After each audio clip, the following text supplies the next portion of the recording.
I'm Tori, 28 years old. For as long as I can remember, my father called me too pretty to be his daughter. He said my blonde hair and blue eyes were proof of my mother's betrayal. He accused her of cheating. He treated me like evidence of a crime she never committed. When he demanded I take a DNA test before he'd walk me down the aisle, I finally agreed. But the results didn't just prove him wrong about the affair. They proved I wasn't his daughter, or my mother's. What we discovered at the hospital where I was born made my father fall to his knees in front of 60 relatives. Before we dive in, if you enjoy stories about truth and family secrets, take a moment to like and subscribe. But only if this story truly resonates with you. Drop your location and local time in the comments. I'd love to know where you're listening from. Now let me take you back 6 weeks, to the night my father issued his ultimatum. It was a Sunday dinner at my parents' house in Fairfield, Connecticut, a 6-bedroom Tudor-style home my father loved to remind us he'd earned with his own 2 hands. The dining room gleamed with restoration hardware furniture and Wedgwood china that my mother polished every week, as if perfection could somehow protect her from his accusations. My grandmother Eleanor sat at the far end of the table, her silver hair pinned back, watching my father the way a hawk watches a snake. My brother Marcus, 31 and the golden child, kept his eyes on his plate. My mother Diane clutched her linen napkin like a lifeline, and then Gerald Townsend cleared his throat. "I won't be attending your wedding, Tori." The words landed like a grenade. My mother's fork clattered against her plate. "Gerald," she whispered, "please, not tonight." But he was already reaching into his jacket pocket. He pulled out a folded document and slid it across the oak table toward me. "I've thought about this for a long time," he said, his voice steady, almost rehearsed. "I won't walk another man's daughter down the aisle, not until we settle this once and for all." I looked at the paper. It was a consent form for a DNA paternity test from a local clinic, his name already signed at the bottom. "You have 6 weeks," Gerald continued. "Take the test. Make the results public to the family. If you're mine, I'll be there. I'll even apologize." He smiled, but it didn't reach his eyes. "But we both know what the test will show." My grandmother's teacup hit the saucer with a sharp crack. My mother started crying, silent tears streaming down her cheeks. And I sat there, staring at my father's Rolex Submariner glinting under the chandelier, thinking, 28 years. He's been building to this moment for 28 years. I didn't sign the paper that night. I didn't storm out either. I simply said, "Thank you for the reminder, Gerald. I'll remember this." And I meant every word. I should explain why that dinner didn't surprise me. By 28, I'd learned that my father's cruelty followed a pattern, predictable as the tide, twice as relentless. I was 7 the first time I understood I was different. I'd pressed my ear against my parents' bedroom door after hearing my mother cry, and I heard him call her a whore. "Look at that blonde hair," he spat. "Where did it come from, Diane? Certainly not from me." At 12, I wanted to join the school volleyball team. Gerald refused to sign the permission slip. "I'm not investing in someone else's kid," he told me, right in front of Marcus, who got new baseball cleats that same week. At 18, Marcus went to Boston University. Gerald paid every cent: tuition, housing, meal plans, spending money. When I got accepted to nursing school, he looked at me across the same dining table and said, "Your real father can pay for yours." So I took out loans. I worked double shifts at a diner. I graduated 6 years later with $60,000 in debt and a degree I'd earned without his help. The worst part wasn't the money or the missed opportunities. It was watching what his accusations did to my mother. Every argument they had, every disagreement about anything, bills, vacations, Marcus's career, somehow circled back to me. I was his weapon, his evidence, his constant reminder of her alleged betrayal. The night before I left for college, my grandmother Eleanor pulled me aside. "Keep every document from the hospital where you were born," she said, her grip firm on my wrist. "Your birth certificate, any paperwork. I have a feeling we might need them someday." I didn't understand then, but I kept the papers. And 18 years later, I'd finally learn why she told me to. That night, I drove back to my apartment in Hartford, a small one-bedroom that I'd furnished with secondhand pieces and pure stubbornness. Nathan was waiting on the couch, his laptop open to floor plans for a client. A glass of wine poured for each of us. He knew immediately something was wrong. What did he do this time? I told him about the DNA form, the ultimatum, the 6-week deadline. Nathan's jaw tightened with every word. Maybe you should just do it, he said finally. Take the test. Prove him wrong once and for all. Shut him up forever. I set down my wine glass, a cheap Target find, nothing like the Waterford crystal my father drank from, and looked at the modest diamond on my finger.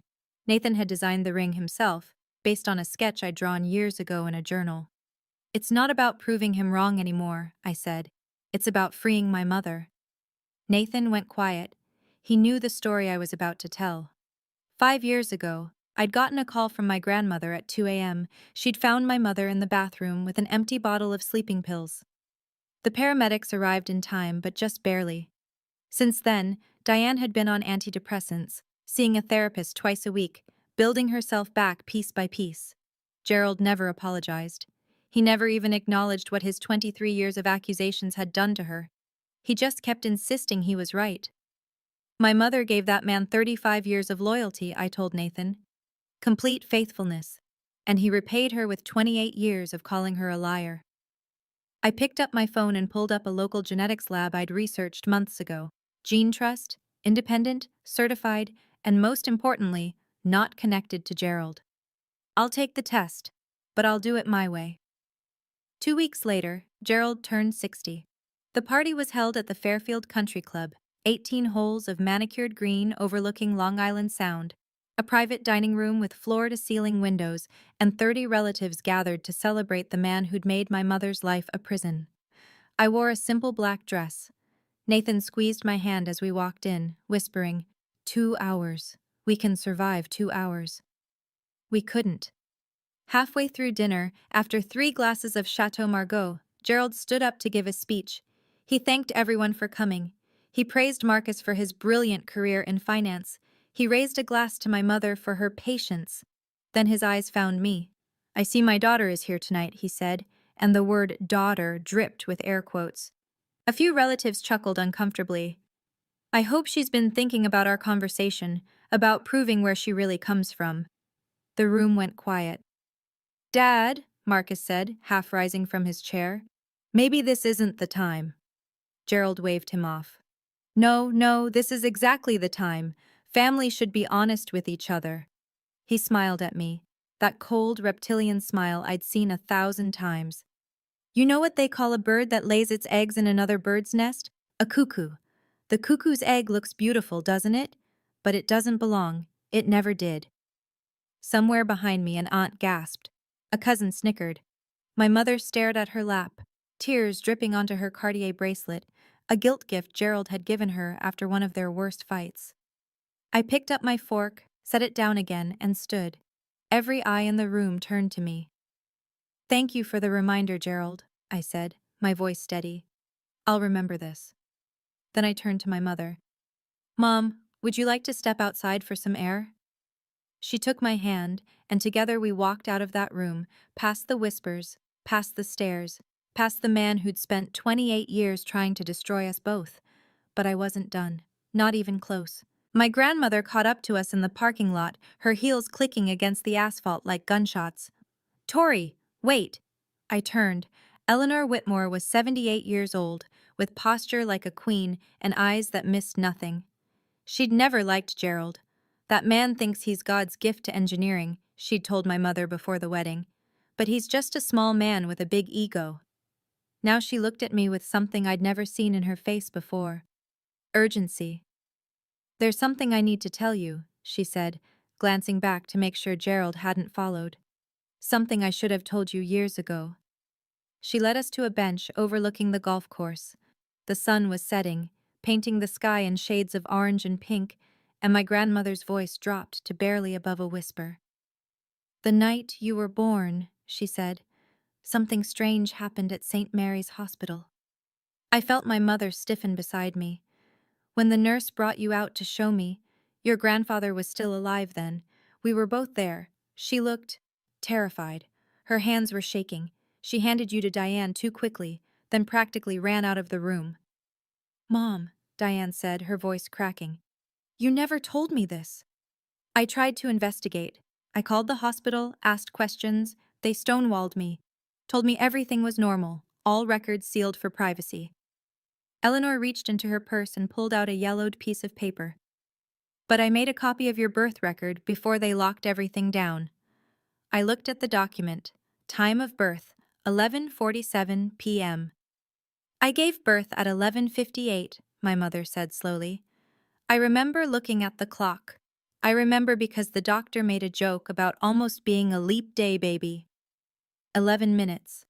Something had happened in those 11 minutes. There's a name, my grandmother said, the head nurse that night, Margaret Sullivan. She retired 10 years ago. I have her address. The next morning, I walked into Gene Trust's Hartford office with 3 DNA samples. Mine was easy, a cheek swab sealed in a sterile tube. My mother's was voluntary. She'd given it to me the night before with tears in her eyes and steady hands. Whatever this shows, she'd said, you're my daughter. Nothing changes that. My father's was stolen. A few strands of hair plucked from the brush he kept in the guest bathroom, the one I'd used every Thanksgiving and Christmas for years, pretending I didn't notice the way he flinched when I reached past him for the soap. The technician at Gene Trust, a calm woman named Dr. Reyes, explained the process. Results in 3 weeks, legally admissible if needed. Complete confidentiality. I paid extra for expedited processing. My grandmother insisted on covering the cost. That afternoon, I tried calling Margaret Sullivan. The phone rang 6 times before someone picked up, a woman's voice, older, trembling slightly. Hello? Mrs. Sullivan? My name is Tori Townsend. I was born at St. Mary's Hospital on March 15, 1997. I believe you were the head nurse that night, and I can't help you. The words came fast, panicked. Mrs. Sullivan, please, I just need to ask. I don't know what you're talking about. Please don't contact me again. Click. I stared at my phone for a long moment. Nathan looked up from his drafting table. What happened? She hung up on me. I set the phone down slowly. But not before she panicked. She knows something, Nathan. She definitely knows something. An innocent woman would have been confused. Margaret Sullivan was terrified. Whatever happened that night in 1997, she'd been carrying it for 28 years. And now, so would I. 3 days later, the email arrived. Not to me directly. Gerald wasn't that subtle. He sent it to our entire extended family. Aunts, uncles, cousins, second cousins, people I hadn't seen since childhood. 47 recipients. My mother, my grandmother, and I were all CC'd. The subject line read, regarding Tori's wedding. I read it in my car, parked outside the hospital where I worked, my hands trembling against the steering wheel. Dear family. As many of you know, I have carried a burden for 28 years. I have endured doubt about my daughter's true parentage, and I have watched my wife refuse to admit the truth. I have asked Tori to take a DNA test and share the results with our family before her wedding. She has so far refused, which I believe speaks for itself. Until this matter is resolved publicly, I will not be attending the ceremony. I hope you will all understand my position. Attached is a family photograph from Tori's christening. I invite you to look closely and draw your own conclusions. Regards, Gerald Townsend. The attachment was a photo I remembered from my grandmother's mantle. Me at 3 months old, cradled in my mother's arms. Blonde hair, blue eyes, pale skin. Surrounded by Gerald, Marcus, and a dozen brunette relatives.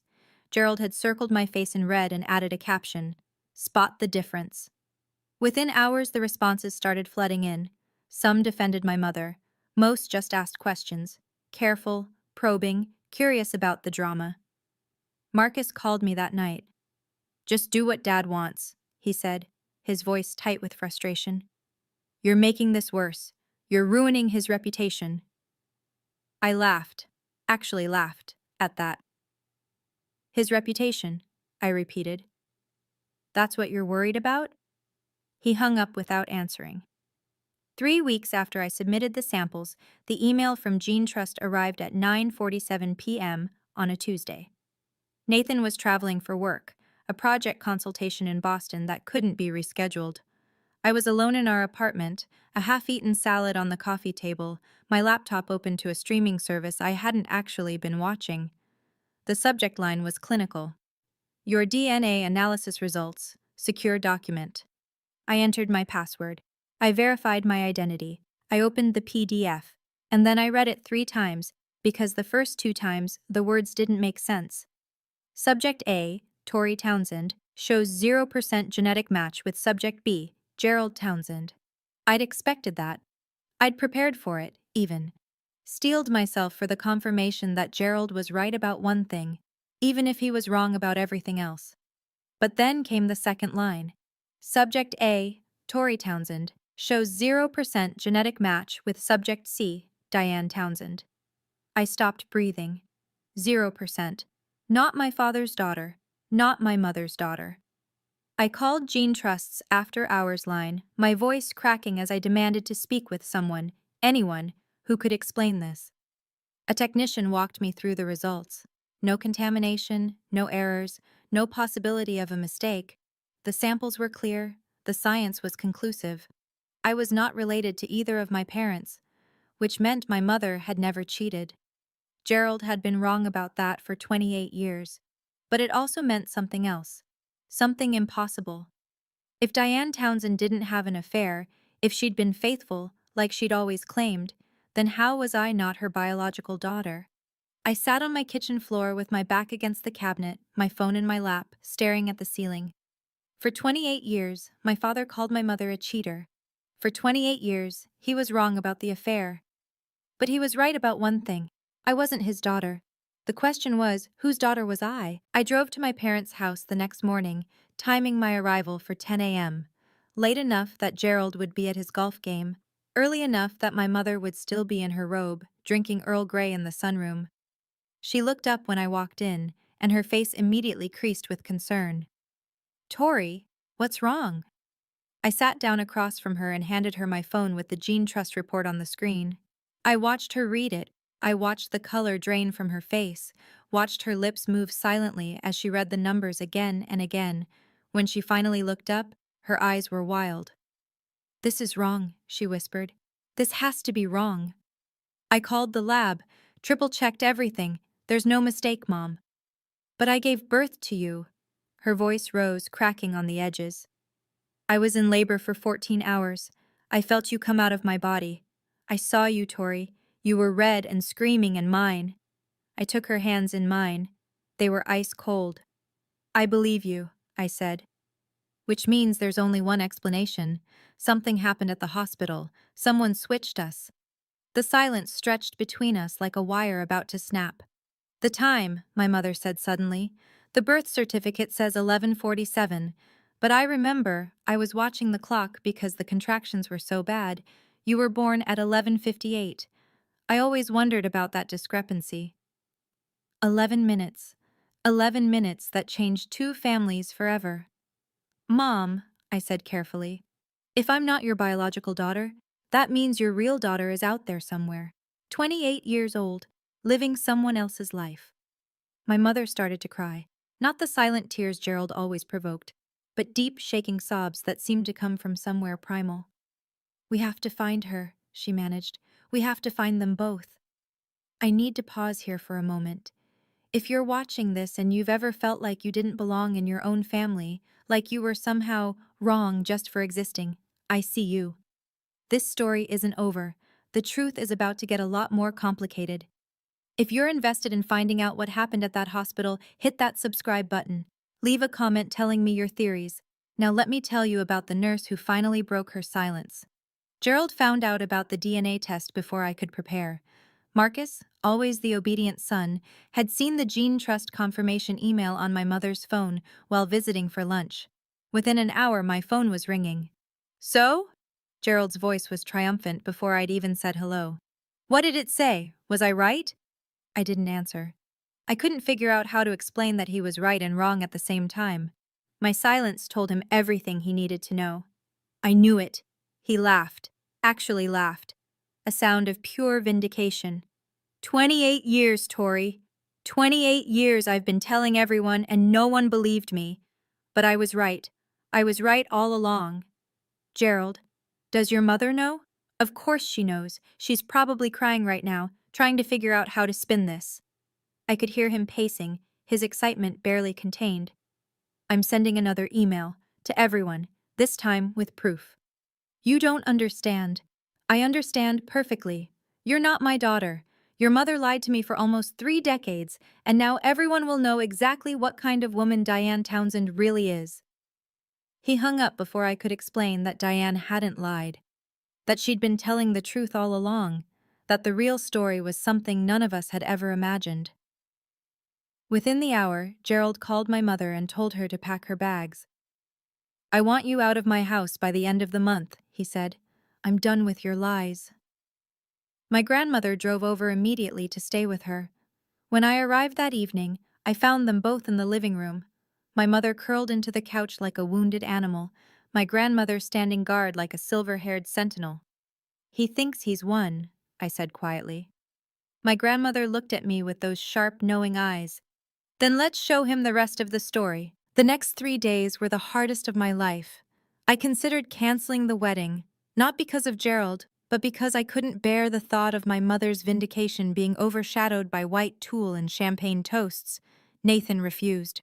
We're getting married, he said, holding my face in his hands. Period.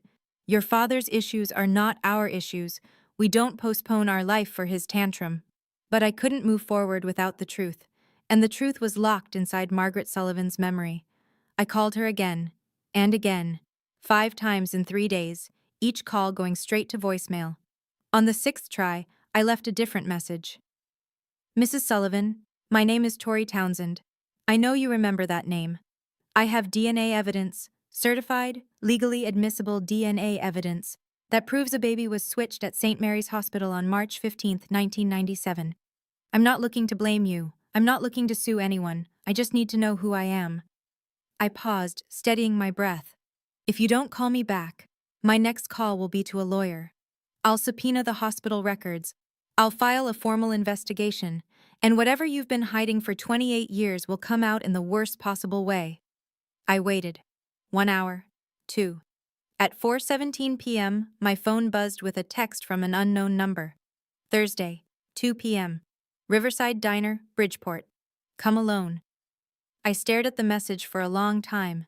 Then I texted back, I'll be there. Whatever Margaret Sullivan had been carrying for 28 years, she was finally ready to let it go. The question was whether I was ready to hear it. Riverside Diner was the kind of place time forgot. Vinyl booths patched with duct tape, a jukebox that only played oldies, and coffee that had probably been brewing since the Reagan administration. Margaret Sullivan sat in the corner booth, her back to the wall. She was 72, smaller than I'd imagined, with silver hair pulled into a tight bun and hands that trembled against her coffee cup. She looked up when I slid into the seat across from her. You look just like her, she said quietly. Linda, your biological mother. Same hair, same eyes. I felt my heart stutter. You know who my biological mother is? Margaret closed her eyes for a long moment. When she opened them, they were wet. I've carried this for 28 years, she said. Every single day, wondering if I did the right thing by staying quiet. Wondering if I should have spoken up when it happened. She reached into her purse and pulled out a worn leather journal, its pages yellowed with age. This is my shift log from March 15th, 1997, the night you were born. She opened it to a flagged page and slid it across the table. I read her cramped handwriting, my blood running cold with every line. 11:47 p.m., baby girl number 1, born to Diane Townsend. Healthy, 7 pounds 2 ounces. 11:58 p.m., baby girl number 2, born to Linda Morrison. Healthy, 6 pounds 14 ounces. 12:32 a.m. Incident. Trainee nurse Carla Hendricks mixed up infants after bathing. Realized error at 2:15 a.m. Both families had already bonded. 2:45 a.m. Meeting with hospital administrator. Decision made to correct records, not families. Less traumatic for everyone. NDA required for all staff present. I looked up at Margaret, my hands shaking. They knew, I whispered. They knew that night, and they covered it up. The administrator said it would cause more harm to switch you back. Both mothers had already held their babies, fed them, named them. Margaret's voice cracked. I was 24 years old. They threatened my license, my pension. They made me sign a non-disclosure agreement. I had 2 kids of my own to feed. Who was the other baby? I asked. The one who went home with Linda Morrison? Margaret pulled out another piece of paper, a printout from a social media profile. A woman my age, brown hair, brown eyes, a smile that looked exactly like Marcus's. Her name is Rachel Morrison. She's 28 years old. She lives in Springfield, Massachusetts. She looked at me with eyes full of decades of guilt. And she's your mother's biological daughter. That night, I sat in my apartment with my laptop open to Rachel Morrison's LinkedIn profile. Elementary school teacher at Springfield Public Schools, graduate of UMass Amherst, volunteer at the local animal shelter. Her profile picture showed a woman with chestnut brown hair and warm brown eyes, standing in front of a classroom decorated with colorful alphabet letters. She looked exactly like what my brother Marcus might have looked like if he'd been born a woman. I composed the message 17 times before finally hitting send. Hi, Rachel. This is going to sound completely insane, and I apologize in advance. My name is Tori Townsend. I was born at St. Mary's Hospital in Bridgeport, Connecticut, on March 15, 1997. The same night and place as you.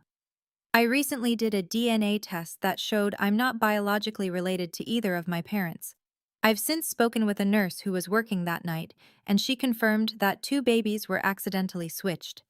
I believe you're the biological daughter of Diane and Gerald Townsend, and I believe I'm the biological daughter of Linda Morrison. I have documentation. I have a witness statement. I'm not looking for anything from you. I just thought you deserved to know the truth. If you're willing to talk, please call me.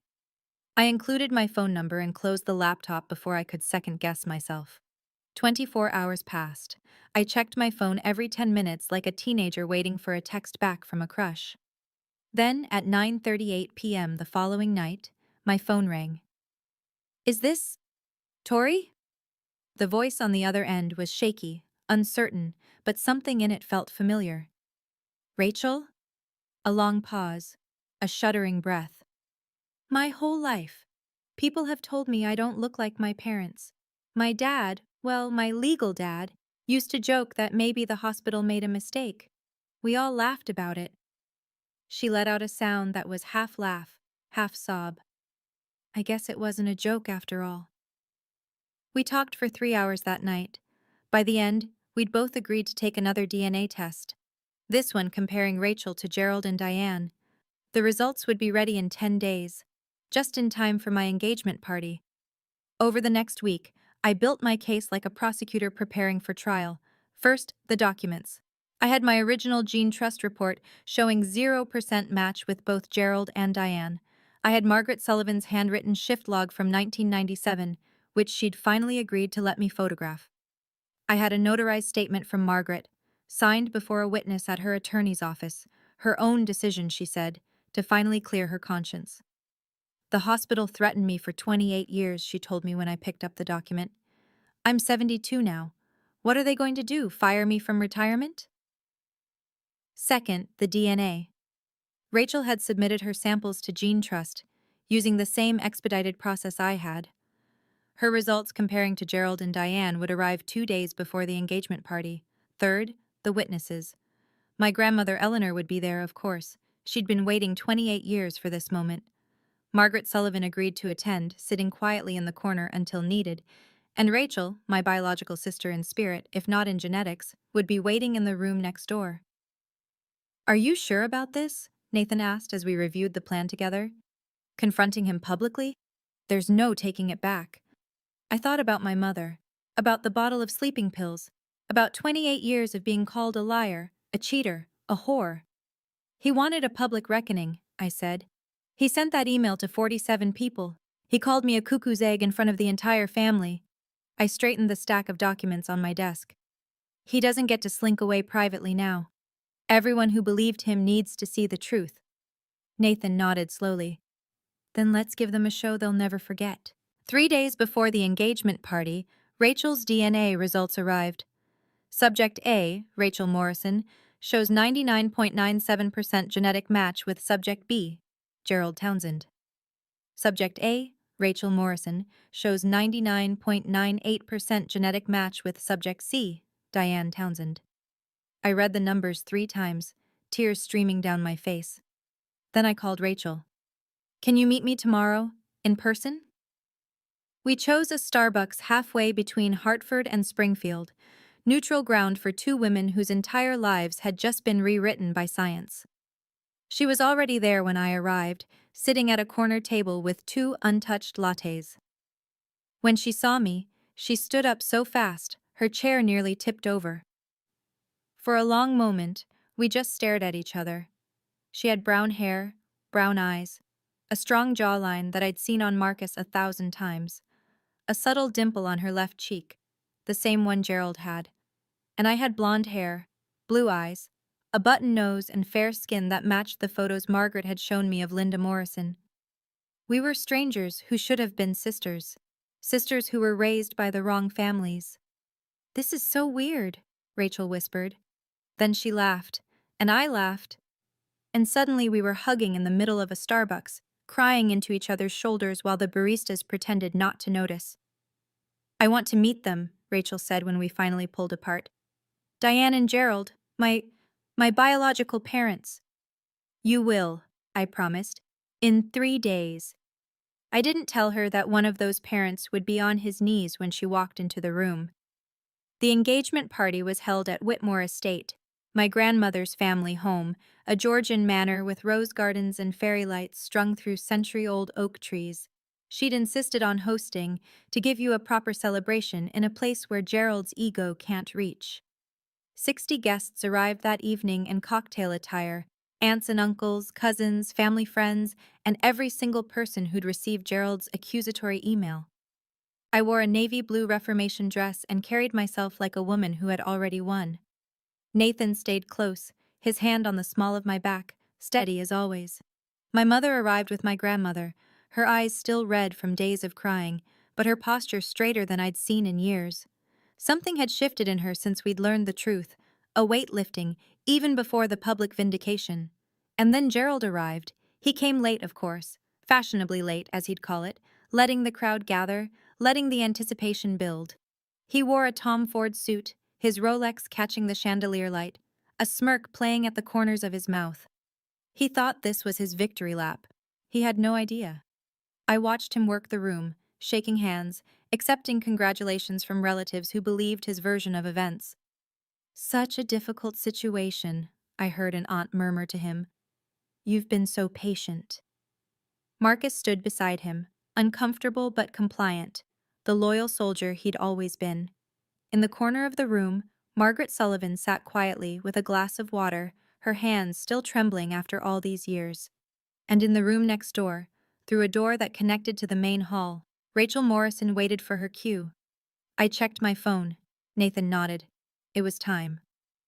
Halfway through the cocktail hour, Gerald asked for a microphone. The room quieted as he stepped onto the small raised platform my grandmother had set up for toasts. He cleared his throat, adjusted his jacket, and smiled at the crowd like a king addressing his subjects. First, I'd like to congratulate Nathan, he began. You're a brave man, marrying into this complicated family. A few nervous chuckles rippled through the crowd, but I think we all know why I'm really up here. Gerald's gaze found me in the crowd, and something cold flickered in his eyes. There's been a lot of talk lately, a lot of speculation. I asked Tori to take a DNA test, and I know she did. What I don't know is why she's been hiding the results.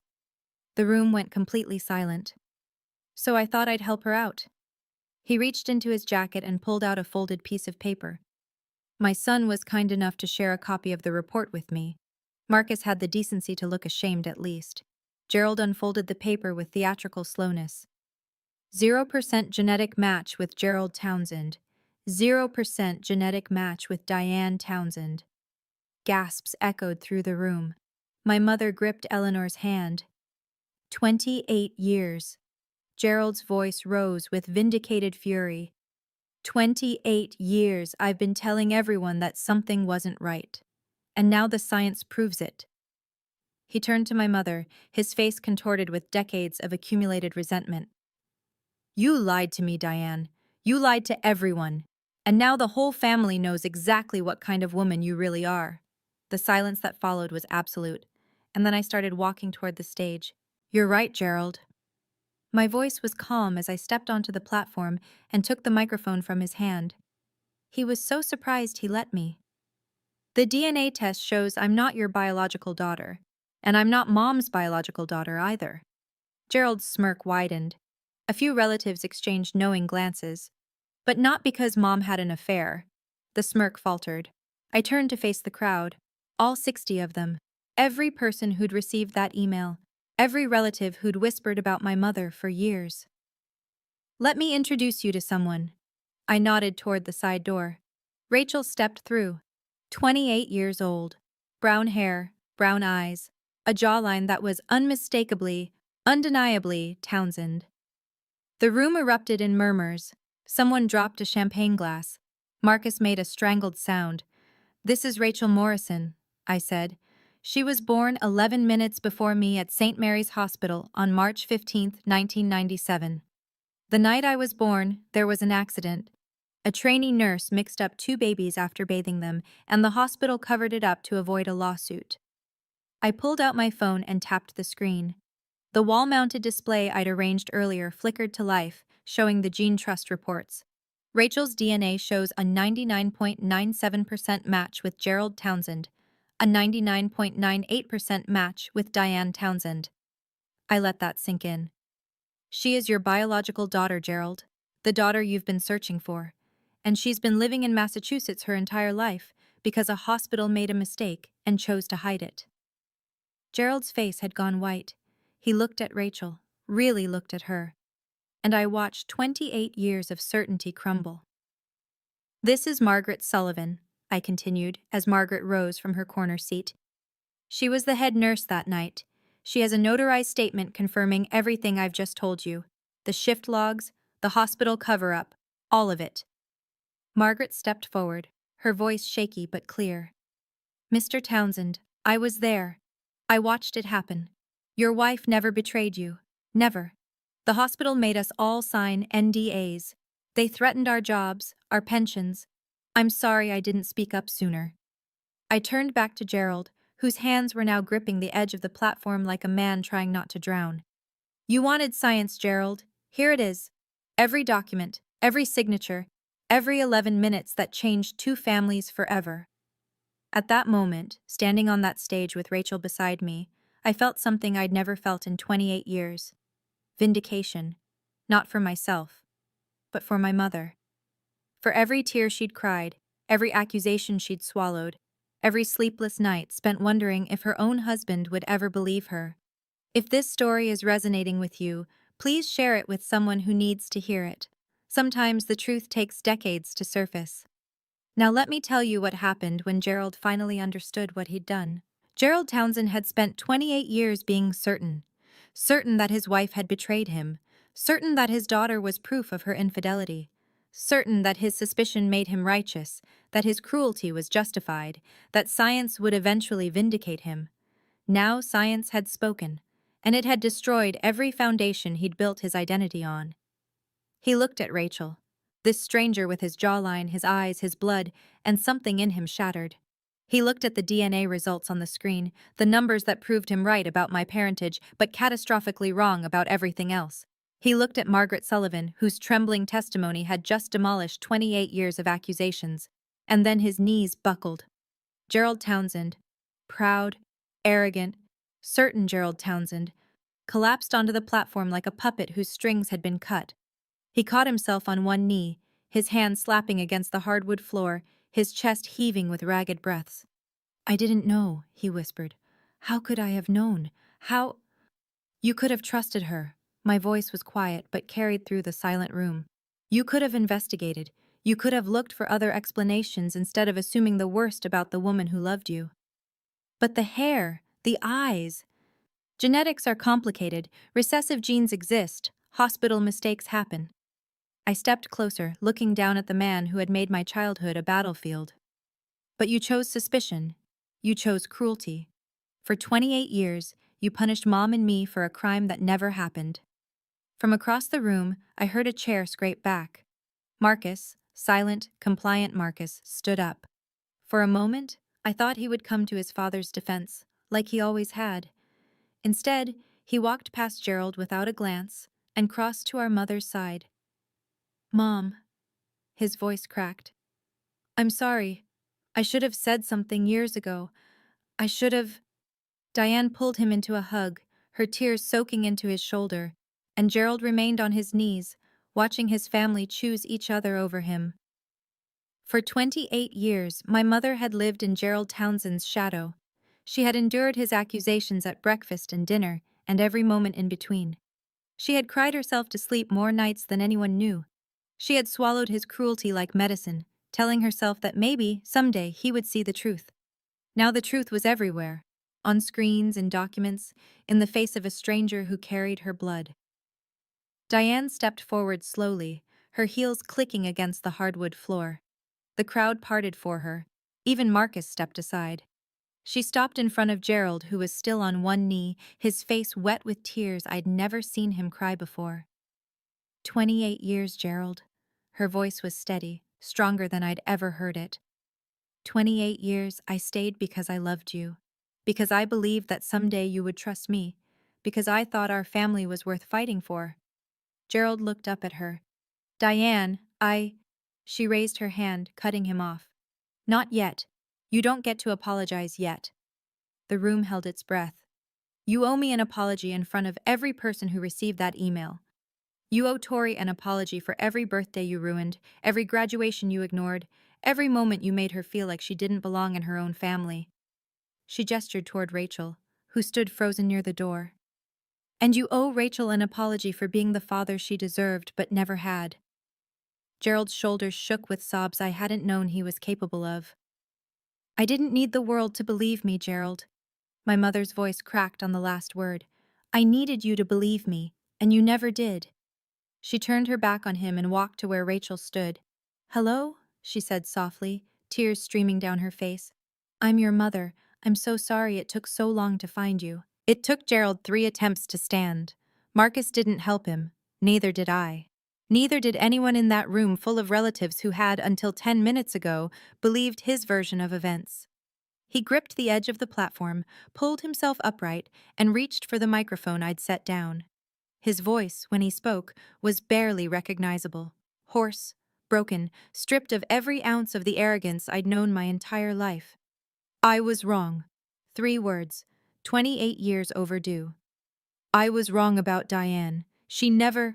His voice cracked. He tried again. She never betrayed me. I accused her for nearly 3 decades, and I was wrong. He looked at me, and for the first time in my life, I saw something other than suspicion in his eyes. Tori, I took things from you that I can never give back. Your childhood, your trust, money that should have been yours. He swallowed hard. I'll repay your student loans, all of them. It's not enough, but it's a start. Then he turned to Rachel, this stranger who was his daughter, this woman he'd never held, never known, never had the chance to disappoint. I don't know what to say to you. You're my daughter, and I've missed everything. Your first steps, your graduations, your entire life. His voice shattered on the words. That's something I'll regret until the day I die. Rachel was crying too. We all were at this point, but her voice was steady. We can start now, she said, if you're willing to actually be a father, instead of a judge. Gerald nodded, unable to speak. My grandmother stepped forward and handed him a tissue from her purse. Clean yourself up, Gerald, she said, not unkindly. You have a lot of work ahead of you. 1 week after the engagement party, I drove to Springfield, Massachusetts. The house was a modest colonial in a quiet suburb. White siding, blue shutters, a garden of wildflowers that had clearly been someone's labor of love. A far cry from my grandmother's estate or Gerald's Tudor mansion, but warm in a way those houses had never quite managed. Linda Morrison answered the door before I could knock. She was 56 years old, with blonde hair streaked with silver and blue eyes that were an exact mirror of my own. Looking at her was like looking into a time machine. This was who I would become in 30 years. Tori, her voice caught on my name. I've been staring at your picture all week. I kept thinking. I kept thinking I was dreaming. She pulled me into a hug that smelled like lavender and something else I couldn't identify. Something that felt, impossibly, like home. We sat in her kitchen for 4 hours. She showed me photographs of her childhood, of my biological grandparents who had passed away years ago, of the life I might have had if a trainee nurse hadn't made a mistake. She told me about her ex-husband, David, my biological father, who had died of cancer 3 years ago, never knowing that Rachel wasn't his. He used to joke that Rachel had old soul eyes, Linda said, wiping her tears with a kitchen towel. Now I understand. They were your eyes, Tori. They were always your eyes. I showed her pictures of my childhood, too. The blonde baby in a house full of brunettes, the girl who never quite fit, the woman who had finally found out why. I don't want to replace Diane, Linda said. She raised you. She's your mother. She is, I agreed. But maybe there's room for one more? Linda's smile could have lit the entire house. I'd like that, she said. I'd like that very much. 2 months later, I married Nathan Miller in the rose garden of Whitmore Estate, surrounded by fairy lights and family, both the one I was born into and the one I was raised by. My mother walked me down the aisle. Not Gerald. My mother. She wore a champagne-colored dress and held her head high, her steps steady for the first time in decades. Beside her, I wore a Vera Wang gown that she and my grandmother had insisted on buying for me. A proper wedding dress for a proper wedding, Eleanor had declared. Gerald sat in the second row, quiet and diminished. He didn't protest when I'd told him he wouldn't be walking me down the aisle. He didn't argue when I explained that this was my mother's moment, not his. He just nodded and said, "I understand." It was a start. Rachel stood with my bridesmaids, wearing a deep green dress that brought out the brown in her eyes. Our mother's eyes, Gerald's eyes. She'd met the Townsends properly in the weeks after the party. Tentative lunches and careful conversations that were slowly building towards something like a relationship. Linda Morrison sat in the front row of the guest section, a place of honor. She waved when she caught my eye, her own eyes shining with tears. My grandmother rose to give a toast. "This wedding is not just about two people," Eleanor said, raising her champagne glass. "It's about two families finally finding their way back to the truth. It's about a daughter who refused to accept a lie, and a mother who waited 28 years to be believed." She looked at me, then at Rachel, then at Diane. "To truth," she said, "however long it takes." "To truth," the room echoed, and I drank to that. The lawsuit took 8 months. Rachel and I filed jointly against St. Mary's Hospital, represented by a medical malpractice attorney my grandmother had found. A woman who specialized in wrongful birth cases and had, she told us with a thin smile, a particular interest in institutions that think they can cover up their mistakes. Margaret Sullivan testified, her notarized statement backed by the original shift log she'd kept hidden for 28 years. The hospital's lawyers tried to discredit her, citing her age, her NDA, her delayed disclosure. It didn't work. Internal documents surfaced during discovery, emails between hospital administrators discussing the incident, memos about risk mitigation, a budget line item labeled potential liability settlement that had been quietly renewed every year since 1997. They'd known. They'd always known. And they'd spent nearly 3 decades praying no one would find out. In the end, the hospital chose to settle rather than face a jury. $450,000 to each family for a total of $900,000. A public apology, printed in the local paper, mandatory improvements to their newborn identification protocols, and the resignation of the administrator who had ordered the cover-up, long since retired but now publicly named. "We didn't sue for revenge," I told a reporter who showed up at the courthouse steps. "We sued so no other family would spend 28 years living a lie that a hospital could have corrected in one day." Margaret Sullivan was granted immunity from any personal liability in exchange for her cooperation. She sent me a card afterward, her handwriting shaky but clear. "Thank you for giving me a reason to finally tell the truth. I can sleep now." I kept it in a drawer with my birth certificate, the real one, the one that said 11:58 p.m., the one that told the truth. 6 months after the wedding, Gerald invited me to dinner. just the two of us. He'd chosen a quiet Italian restaurant in downtown Hartford, not the country club, not anywhere flashy. Just a corner booth with checkered tablecloths and candles and wine bottles. He looked older than he had at my engagement party. Grayer.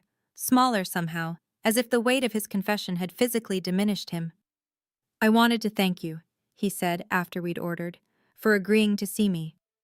"You're not my biological father," I said. "You never were.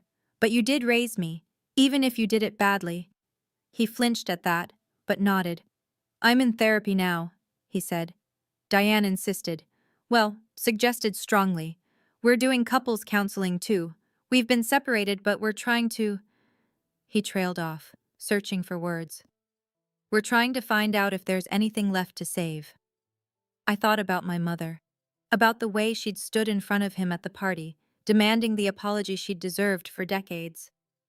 About the strength it must have taken to consider rebuilding after everything he'd put her through. "I remember when you taught me to ride a bike," I said. "I was 5, before you knew about before you decided I wasn't yours. You held the seat and ran beside me for an hour until I got it." Gerald's eyes filled with tears. "I remember," he whispered. "That's the father I needed," I said. "The one who held on. I'm willing to try, Gerald, but I need you to understand. Forgiveness is a process, not an event. And you have a lot of work to do." He nodded. "I know, and I'll do it, however long it takes." I didn't forgive him that night. I'm not sure I've fully forgiven him yet, but I chose to give him the chance my mother never got, the chance to prove he could change. Rachel and Marcus met properly for the first time at a family dinner a month after the wedding. It was awkward at first. How do you make small talk with the sibling you should have grown up with? The brother who got the childhood that should have been yours? But then Marcus mentioned he was allergic to shellfish. "Wait," Rachel said. "Me too, since birth. The doctor said it was genetic." "What about being left-handed?" Marcus asked. Rachel held up her left hand. "No way." Marcus laughed, a real laugh, surprised and delighted. "What about music? What bands do you listen to?" 30 minutes later, they'd discovered that they both loved an obscure indie folk band that nobody else in either family had ever heard of. Both hated cilantro with an inexplicable passion, and both had a habit of tapping their right foot when they were thinking. "This is so weird," Marcus said, shaking his head. "You're like a mirror, but, you know, a girl version?" "I was going to say shorter." Rachel threw a bread roll at him, and for the first time in my memory, a Townsend family dinner had genuine laughter, not the polite, strained kind that my mother had always worked so hard to manufacture, but real laughter, the kind that comes from people who are actually happy to be together. It was a small moment, but it felt like the beginning of something new. 3 months after the wedding, Diane and Linda met for lunch. I wasn't there, but my mother told me about it afterward, her voice soft with wonder. They'd chosen a cafe halfway between their houses, neutral ground, as Rachel and I had done months earlier. Linda had brought photos of Rachel's childhood. Diane had brought photos of mine. They'd sat there for 3 hours, trading stories about daughters they'd raised but hadn't birthed. "She told me about Rachel's first words," Diane said, "and I told her about yours. We both cried. A lot." "Was it strange?" I asked. "Meeting the woman who raised your biological daughter?" My mother considered the question for a long moment. "I thought it would be," she admitted. "I thought I'd feel, I don't know, jealous? Resentful? But when I looked at her, all I could think was, she loved Rachel the same way I loved you, completely, without question." She reached across the table and took my hand. "We lost 28 years," she said, "but we gained each other, and we gained the truth. That has to count for something." Linda and Diane have lunch together once a month now. They've become friends, an unlikely friendship born from shared loss and unexpected connection. They call each other the other mother, and in a strange way, I think it's helped them both heal. I'm sitting in our new apartment now, a 2-bedroom in a nicer part of Hartford, with room for Nathan's home office and space for the nursery we'll need soon. The walls are covered with photographs. My wedding day, with my mother on one side and Linda Morrison on the other. Rachel and me at Thanksgiving, our first holiday together. My grandmother Eleanor, looking triumphant at her birthday party last month. Nathan is in the kitchen making dinner. Something complicated with too many ingredients. He's been on a cooking kick lately. I've been thinking a lot about the past year. About identity and family and what it means to belong. For 28 years, I tried to prove I was a Townsend. I straightened my blonde hair to look darker. I learned to golf, because Gerald loved golf. I studied nursing instead of art because it was practical, reliable, not something a cuckoo's egg would choose. I spent my whole life trying to fit into a mold that was never meant for me. Now I know. I was never supposed to fit. I was someone else's daughter, living someone else's life, carrying someone else's DNA. But here's what I've learned. DNA doesn't make a family. The woman who held my hand during nightmares, who taught me to read, who stayed married to a man who tortured her just to keep our family together. That's my mother. Not biology. Love. Nathan walks in with 2 plates and a knowing smile. "You're doing that thing again," he says. The deep thinking while staring at nothing thing. I laugh and take the plate he offers. On the coffee table, tucked between a stack of baby name books and a pregnancy journal, is the test I took this morning. Positive.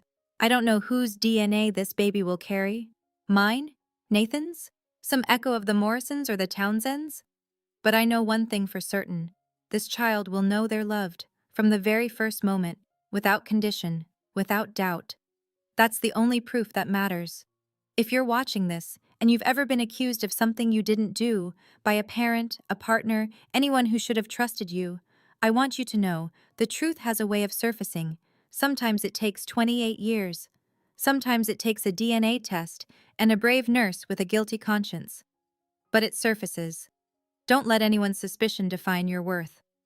And if you're the one doing the accusing, ask yourself, is my certainty worth destroying the people I love? My father spent 28 years being certain. He was certain my mother cheated. He was certain I wasn't his. He was certain his cruelty was justified. He was wrong about all of it. Trust is a choice. Doubt is easy. But 28 years of doubt can destroy a family. 28 years of trust could have saved mine. Thank you for listening to my story. If it touched you, share it with someone who needs to hear it. Check the description for more stories like this one. Until next time, trust the truth, even when it's hard.